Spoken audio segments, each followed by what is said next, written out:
Sure. I mean, Go ahead.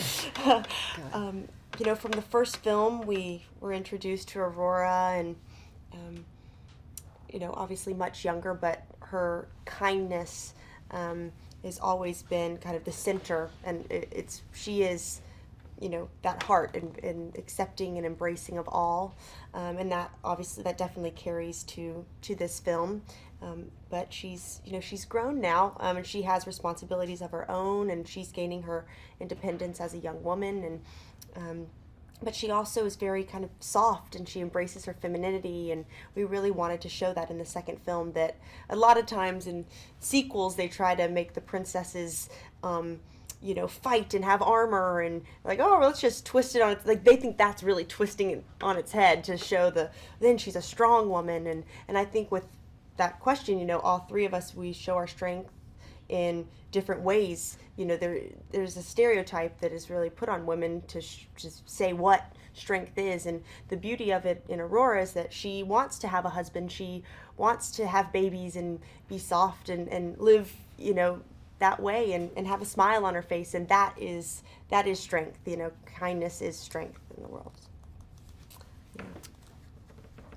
I play introducing a new character, Ingrid, who is Queen of Ulstead and a formidable adversary of Maleficent. And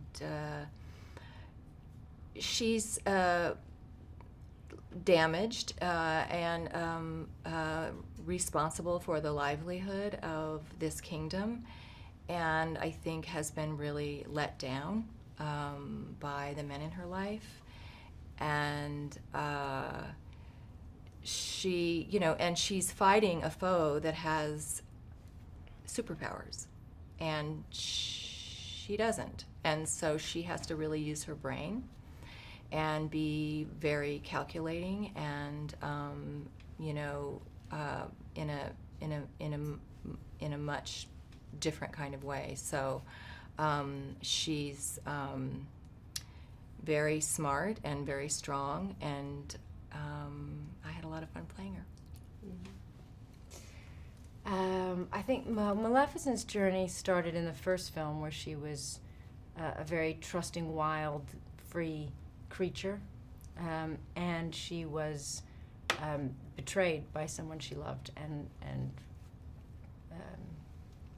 harmed when her wings were cut off, and so that changed her. It made her quite dark. I think that happens to a lot of people. They come into the world, a lot of women especially, come into the world a certain way, and then something they experience some kind of violence or harm, and then they close and they get hard, and it's not their nature, but they just have to be protective. So in her protection, because she's Maleficent, she just goes to the other end of the spectrum, where she's just not going to trust anybody, and she's out for blood. And so it takes a child, an exposure to a child, to rediscover love.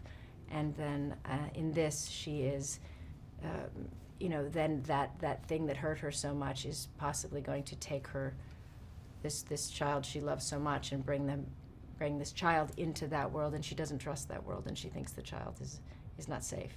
So I think she doesn't trust that her nature. I think she doesn't trust the nature of humans, and I think she has to discover that whatever it is, she needs to be it fully in order to find her way forward and not be less than what she is.